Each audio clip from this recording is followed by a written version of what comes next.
Hi, Jean Schnupp here. Welcome to another of the new Savvy Sightseer video vacations. Today we are off to the island of Iceland. When I first flew into Iceland on a layover stop coming from Europe, I was completely underwhelmed with what I saw, and I had little desire to see anything more than the airport. And there wasn't even much to see in the airport. But every time I asked people for suggestions of where to go next, I heard over and over Iceland. I know popular TV and movies are filmed there, and that's what piqued people's interest in the country. But it was the first hand raving reviews of the scenery that prompted me to take another look, and I'm glad I did. The aerial view isn't deceptive. Roughly 80% of the country, which is about the size of Maine, is uninhabitable. It's the least populated country in Europe. About two-thirds of Iceland's 340,000 residents live in and around the capital city, Reykjavik. You can compare that to Suffolk County, which has about 1.5 million people. It wasn't even settled until the mid-9th century, believed originally to be by transient Irish monks, followed by Norwegian settlers.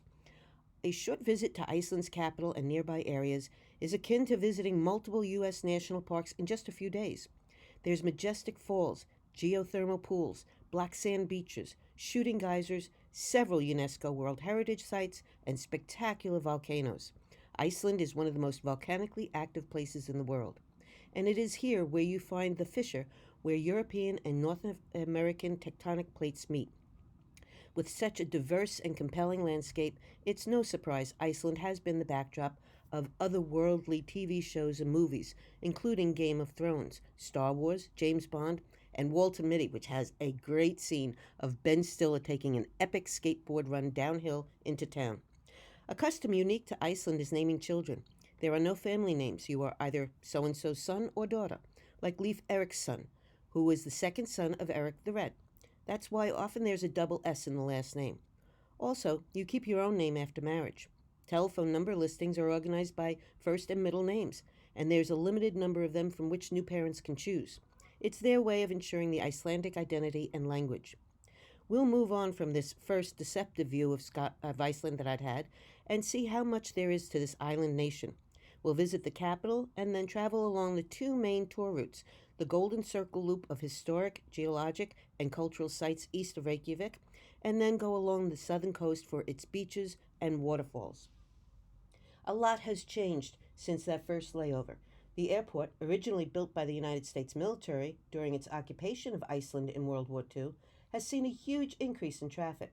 A terminal built in 1987 has already been renovated repeatedly to handle the increase in volume. Now an estimated 10 million people pass through the airport. Multi-billion-dollar expansions are going on continually. Originally it operated with only 2 airlines. Now there's 28 and more are expected. Legend has it that Reykjavik came to be the island nation's capital seat because of Ingolfur Arnarsson, a Norwegian Viking who had fled Norway's overtaxing rulers.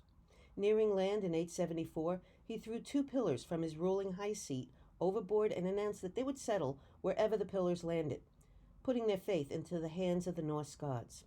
The pillars were eventually found washed ashore at a little bay on the southwest coast. Arnarsson, considered to be the first settler in Iceland, then named the site Reykjavik, translated as Smoky Bay, the smoke being steam from the geothermal vents. At a square named for the settler, basalt replicas of the historic pillars have geothermal vents attached to expel the steam. Reykjavik, the northernmost national capital in the world and westernmost in Europe, is only a small city, about 106 square miles, smaller than the town of Iceland. But what it lacks in size, it makes up for in character and color. Without the typical construction materials like stone and wood, there's no forest in this region, they used concrete and corrugated iron, which they got by trading sheep and wool with British merchants in the 1860s. Corrugated iron proved to be highly effective for insulation and an ideal durable building material in a sometimes harsh climate. While temperatures are relatively mild, the Gulf Stream keeps it at about in the 50s Fahrenheit during the summer and 30s Fahrenheit in the winter. The winds, though, are very strong and can be very wet. But corrugated iron made most buildings look more like garages. To seem less industrial, residents embellished with a rainbow of color. Icelanders are creative in other ways with their housing. The door on the right isn't real. If you stand there long enough, you realize the cat never moves.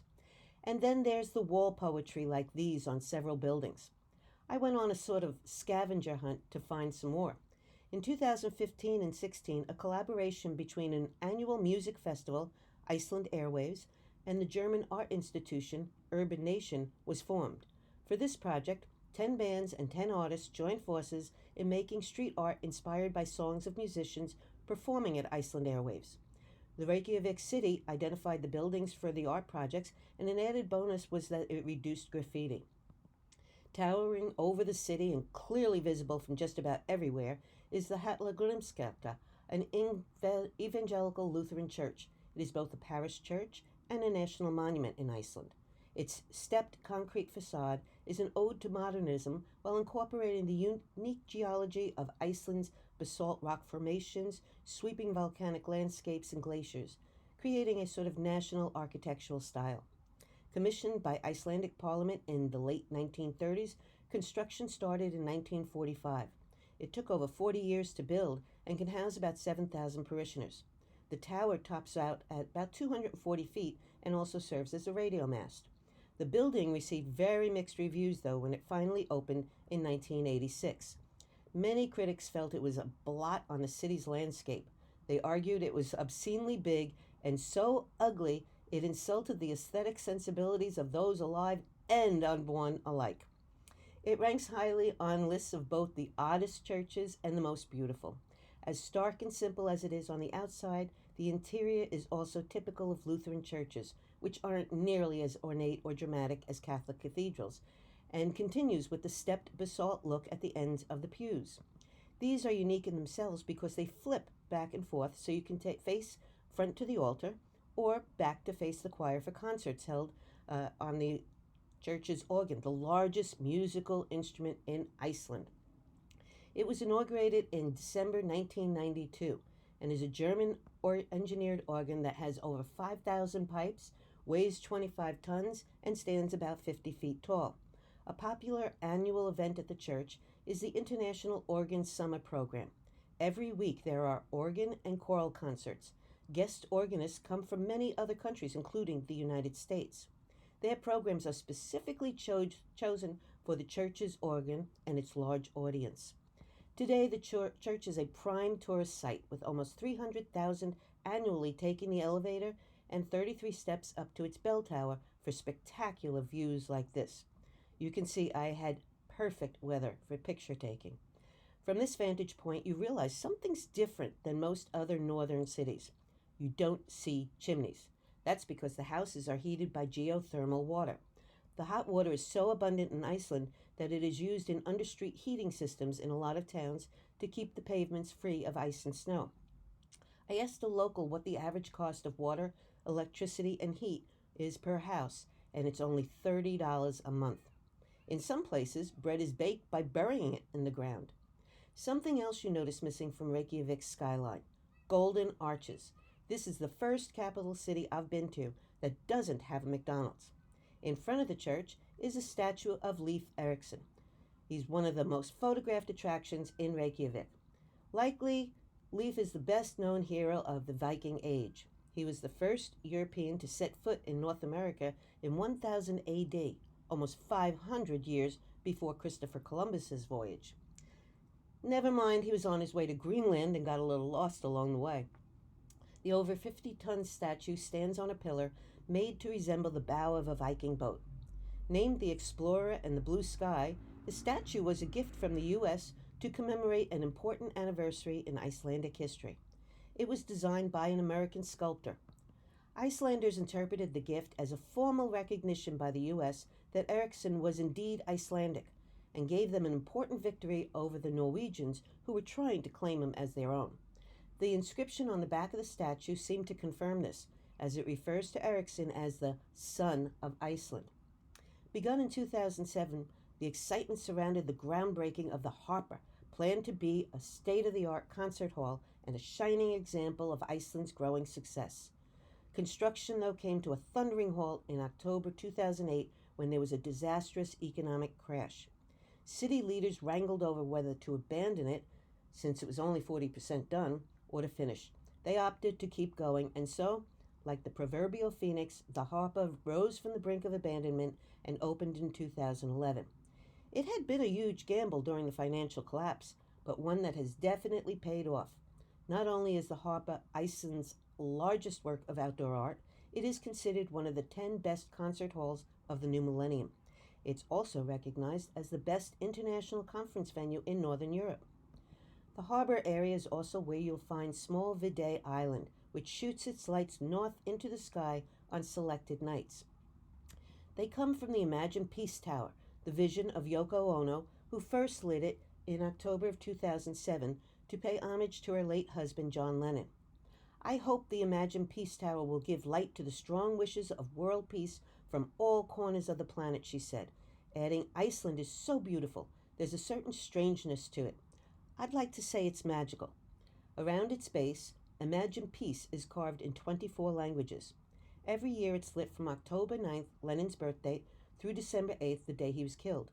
Yoko chose the remote country for her art piece because she says it's the cleanest energy consumer in the world, and noted that over 80% of Iceland's total energy consumption is from hydro and geothermal sources, which is also used to power the lights. The tower is lit on other dates special to Ona. Buried beneath the light tower are over 1 million written wishes that she gathered over the years in another project called Wish Trees. The lighting is a big event, and about 1,900 people generally watch when Yoko flips the switch. For a great view of the Imagine Tower from Reykjavik, the spot to be is here, alongside one of the region's several unusual art projects. The 60-foot-long stainless steel structure resembles a Viking longship, but this one isn't for pillaging. The Icelandic sculptor says the Sun Voyager is a dreamboat and an ode to the sun, holding the promise of undiscovered territory, a dream of hope, progress, and freedom.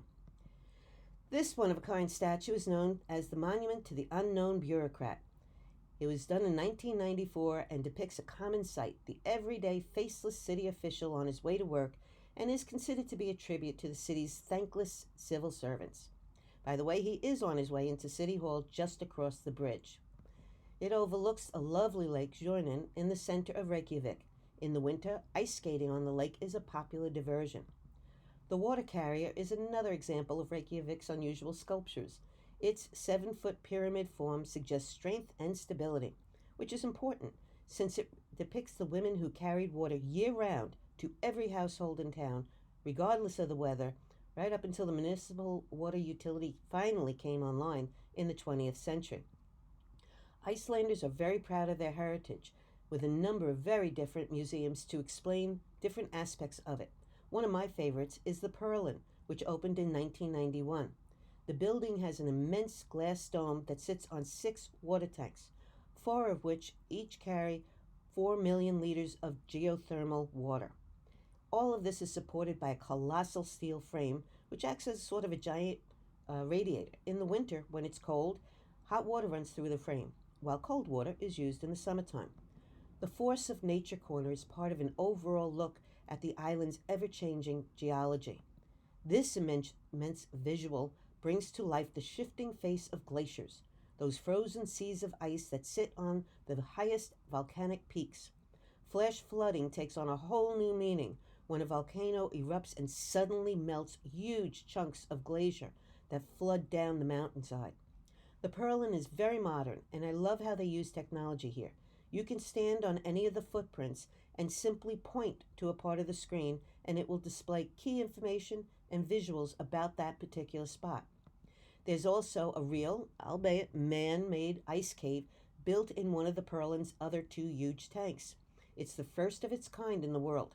It's almost 330 feet long and was built with 350 tons of snow from the Blue Mountains in the southwest part of Iceland. Here you can experience the sounds and smells and cold of a glacial ice cave and learn about its ash layers and deep, dark crevices. In the 6th tank, a planetarium was opened in 2018. Here, the northern lights are guaranteed to make an appearance, even in summer when there's endless daylight outside. And the view from the Purlin's 4th floor observation deck shows how dramatically the church, about a mile away, dominates the cityscape. Hofdi House was built in 1909 and is considered to be one of the most beautiful and historically significant buildings in the Reykjavik area. Among famous visitors have been the Queen of England, Winston Churchill, and Marlene Dietrich, as well as one uninvited and unwanted guest, a ghost. It's said that it created so many disturbances for the British Foreign Ministry, which once owned the house, that it was put up for sale in 1958. The city of Reykjavik bought it and uses it for formal receptions and gatherings. It's best known as the location for the 1986 summit meeting of Presidents Ronald Reagan and Mikhail Gorbachev, an historical event that effectively marked the end of the Cold War between the U.S. and Russia. Once you venture out of the city, you get to countryside very quickly and a wide range of sights. One enormously popular tourist spot is the Blue Lagoon. It's about a 20-minute ride from the airport, so travelers with a layover take the time to enjoy a dip. The man-made spa is filled with warm, turquoise geothermal water. The contrast of blue-green algae, white silica mud at the bottom, and the dark, black lava rocks make it one of Iceland's most visited attractions. In addition to its beauty, the lagoon is believed to have healing powers. The warm water, temperature ranges from 99 to 102 degrees Fahrenheit, calms the central nervous system, improves circulation, and decreases stress levels. The silica mud is supposed to have positive effects on several skin conditions such as psoriasis. It nourishes the skin and deeply cleanses and tightens the pores. You'll also find the Horses of Iceland, which are a specialty breed. They are small, strong, and docile because the Vikings only brought the smallest so they could fit in the ships, and the strongest so they could work the hard land. No new horses have been imported to the island since 982 AD, so all that are there are purebreds. For horse-knowledgeable people, these horses fall into a special category. They have 2 more gaits, or how they move, than other horses. Generally, they are walk, trot, and canter or gallop, but for these they add one for fast and smooth and another for high speed, known as the flying pace. Atlantic puffins can generally be seen in Iceland from early April until late August. About 60% of the world's puffins breed here in Iceland. They've recorded up to 10 million, sometimes in summer, and that constitutes the world's largest colony. The technicolor beaks and their matching orange feet change color. This is how they look during the spring breeding season, just before winter sets in. That's when they shed the colorful outer beak, leaving a noticeably smaller and duller colored beak. Puffins spend most of their lives out at sea and only return to land to breed. They have a long life and mostly mate for life. Some have been together for 20 years. The female puffin lays 1 egg each spring, and both parents take turns incubating it. After the puffling is about a month and a half old, it is fully fledged and heads out to sea, not to return to land for several years. Although an excellent swimmer, the puffin is a lousy flyer and rests on the waves when not swimming. They struggle to get airborne, beating their wings 300 to 400 times a minute just to stay in flight. They also have trouble landing, often crashing into the water or rolling onto the grass, tumbling into any other puffins that might be in their way. The puffin is not Icelandic's national bird, but it is a sort of unofficial mascot. Icelandic sheep are a special breed too. They are direct descendants of those brought to the island from the early Viking settlers in the 9th and 10th centuries. They have lean, fine-grained meat and a woolly coat that is both light as air and rugged. The settlers had to bring all their animals with them in order to survive. Without sheep milk, meat, and hides, life for Viking ancestors would have been impossible. At the height of summer, sheep outnumber humans 3 to 1. About 800,000 roam wild in some areas in summer, scaling giant mountains in search of edible moss and herbs. It is forbidden to import sheep to Iceland, so they are one of the purest breeds of sheep in the world. There's about 3,000 sheep farms on the island. Farmers don't need to worry about animal predators for their sheep and horses. The only land mammal living in Iceland when the first settlers came from North Europe was the Arctic fox, and his prey is small rodents and birds. Farther from Reykjavik, you find truly outstanding natural wonders. At a geothermal valley about 70 miles northeast of the capital, we find the origin of the word geyser. It translates to the gusher and was given in 1780 to the phenomena of a great stream of water erupting from the ground after an earthquake. References to the spectacle go as far back as 1294. The then so-called Great Geyser began to symbolize Iceland, drawing visitors from all over who wanted to witness water spouting almost 460 feet into the air.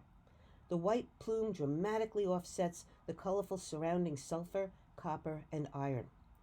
Unfortunately, it petered out over the years, due largely to human intervention, when soap was pumped into it for a more dramatic look.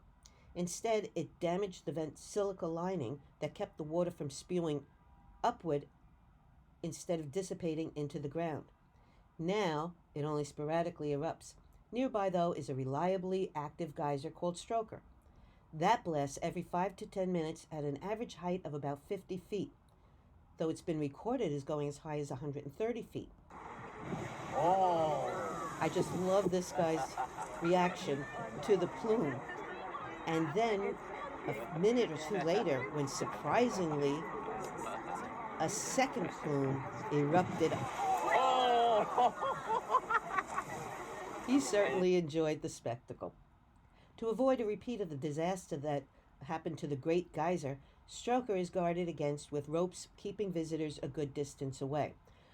But a chain wasn't enough in 2015 when a Chilean artist decided to take a little artistic license with the natural landmark. He breached security to pour food dye into it to make it more striking. He said he was a landscape artist and he didn't use a canvas. Instead, he paints directly on nature, to which he added, "Nature doesn't belong to certain people, but to everyone. I decorate nature because I love it." Locals didn't share his sentiment and were furious at what they considered a desecration. He was fined and jailed for 15 days. Stroker is just one of several stunning sights that put people onto the popular loop known as the Golden Circle. Also part of the loop is the White River, which is fed by Iceland's second largest glacier. It bursts off a cliff and gives us the Gullfoss, or Golden Falls. 100 tons of water per second plummet down 105 feet in 2 stages. The first drop is about 35 feet, the second is 70 more, and it pours into a rugged canyon whose walls reach up to 230 feet in height. On a sunny day, shimmering rainbows can be seen over the falls. You can see a video of the falls and rainbow on my website. Gullfoss is more than just a pretty and powerful waterfall. It has a story to tell.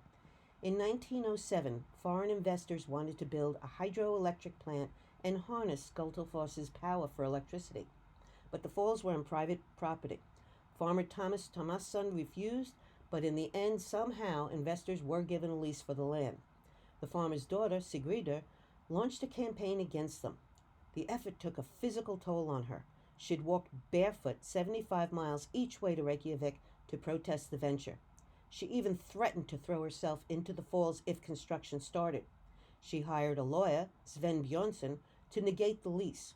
A trial lasted years, but while she lost in court, she ultimately won, because by then the investors had run out of money and the lease was vacated. The family later sold the falls to the government, and they became property of the Icelandic people. In 1979, Gullfoss was designated a nature preserve to permanently protect it. The lawyer went on to become Iceland's first president, and Sigridur to be considered Iceland's first environmentalist. She is memorialized on this sculpture near the falls. One of the most stunning scenes in the Golden Circle, about 25 miles northeast of Reykjavik, is a 93 square mile park, Thingvellir National Park. In this gorge, you can see where the ever so slow separation of the North American and Eurasian tectonic plates is occurring along the mid-Atlantic ridge. A typical question is whether Iceland is part of Europe or North America. Politically and most importantly culturally, it is very clearly part of Europe. The park became a UNESCO World Heritage Site in 2004 for its deep historical and symbolic associations for the people of Iceland. Chiefs from around Iceland used to meet here annually to deal with government business. It was central and easy for most of the population to get to, and summer gatherings were sort of festival-like. Thingvellir literally translates to assembly plains. As settlers moved to the island, some sort of government was needed. So starting in 930 AD, people would gather here each year at the Law Rock, where a speaker would stand and recite assembly guidelines, outline Icelandic law, recap the prior year's session, and talk about the political matters of the day, making it the world's first democratic parliament. It lost power in 1262 when Iceland united with Norway. The council continued to meet until 1798, but functioned mainly as an appeals court. The area was named a national park in 1930, the millennial anniversary of the parliament. In 1944, leaders issued a proclamation of independence from Denmark on the same spot, and the Republic of Iceland was born on June 17th, which is celebrated today as Icelandic National Day. The parliament still meets but in its new permanent home in Reykjavik. Thingvellir Lake is Iceland's largest natural lake at about 32 square miles with a great depth of 375 feet. Despite the very cold temperatures, a total of 150 types of plants have been found along its floor. Unfortunately, while tourism has brought a boon to Iceland's economy, it has been detrimental to the country's ecosystem. The moss that covers lava rock throughout the park is very delicate, and some have been trampled on by sightseers. Officials say it will likely take decades to fully recover. And heavy metal and coins that people have thrown into a so-called wishing well have seeped into the lake and are now above acceptable levels. Skogafoss is a waterfall on the south coast of Iceland with a drop of about 203 feet. Legend holds that behind it you can find a chest filled with gold and treasures that was hidden in 900 AD by a Viking settler. But the real treasure is seeing the beautiful falls, and for the determined, a hike up the hill that you can see on the right side of your screen, some 527 steps up a switchback walkway, is rewarded with golden rainbows and dramatic views. If you love such scenery, and especially waterfalls, you will be in eye candy heaven driving along the island's only main route, also known as Route 1 or the Ring Road. The route covers about 828 miles with lots of views, falls, glaciers, fjords, and even a lake that's said to contain a monster, records for which date back centuries before the Loch Ness Monster. If you want to get truly up close and personal with a waterfall, the best is here at Seljalandsfoss. What sets this waterfall apart from others is a pathway that lets you walk between the cliff face and the falls, if you don't mind getting a little wet, especially if the wind is blowing. But be aware, if your guide says, no problem, take the steps to the right and walk counterclockwise behind the cascade, he's not telling you the whole truth. For starters, the steps only go so far, and then you are sliding your way across wet and muddy rocks. But it was worth it for me to get this shot. The odd part of this picture is the sort of neon look to the moss. To the naked eye, it didn't look this bright. Back on the bus, I asked one of the other trekkers if their picture had the same odd coloring, and it did. So it just makes the place seem even more magical. More typically, though, the moss looks like this, and it makes for a very eerie landscape around Iceland. Moss dominates where farming is impossible, leading to the stark bleakness that draws movie producers to Iceland for otherworldly settings. Even NASA considered parts of the country as possibly what the lunar surface would look like, and so it sent the astronauts to train here before their first landing on the moon. Between 1965 and 67, 9 of the 12 Apollo astronauts came to study geology and practice collecting samples like they would on their mission to the moon. Icelanders like to tell the world, Apollo astronauts were the first to land on the moon, but remember that they first had to land in Iceland. This is the world-famous black sand beach found on the south coast, just beside the small fishing village of Vik. The black sand of the beach was formed when a nearby volcano was still active. The lava floated across the beach, cooled down when it came into contact with the icy seawater, and broke apart. National Geographic has voted this beach as one of the top 10 non-tropical beaches to visit on the planet. Vik is the southernmost town in Iceland and has only about 300 to 400 residents. It's considered to be the warmest place in Iceland, but also the wettest. In Vik is a real one-of-a-kind exhibit, the recreation of an actual flow of lava. The owners had experienced a volcanic eruption in 2010, which they described as an epic battle of fire and ice that utterly mesmerized them with the crushing heat, the deep mysterious sounds, and stark contrast of the bright orange lava fountain against the dark cooling lava and snow-white glacier. they had a light bulb moment to give others a chance to witness the same, but safely and on a schedule. After working with scientists and researchers in upstate New York, they developed the process of heating lava to flow into a trough. On my website, you can watch a video of the melting lava, heated to 2,000 feet, as it flows over the ice, which instantly cools and forms an outer shell through which molten lava still flows. You can listen to the sizzle and imagine the smell of the melting minerals. These angular shapes are the result of lava, which as it cools, forms beautiful geometric columns of hexagonal basalt rock. They form cliffs that can stretch up to 217 feet. Just offshore are what some people mistakenly think are 216-foot rock pillars. But folk legend says that they really are two trolls pulling a 3-mast ship to shore. They had been running late and were caught by the sunlight at dawn and turned into stone. Reportedly, this is what happens to trolls when they face daylight. So there they sit just outside the beach forevermore. Icelandic elves and other non-human inhabitants are said to be all around. They're just invisible to most of us. In a survey, 54% of Icelanders note that they either believe in them or say it's possible they exist. About 90% say they are not prepared to say they don't exist at all. So it's no surprise when you come across signs like this. There are many stories about the power and impact of the island's other inhabitants. For example, work on a highway to link a Reykjavik suburb was halted when residents warned it would disturb an elf habitat. A 12-foot-high jagged rock, believed to be an elf chapel, was in the path of construction. The elves had been suspected of being behind bulldozer breakdowns and workmen's accidents.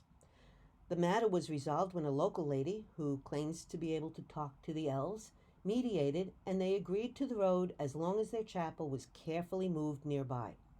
The highway authority wouldn't say what the exact cost of moving the rock was, but did say it weighed about 70 tons and they had to hire a crane. Interestingly enough, equipment malfunctions seemed to stop after it was moved.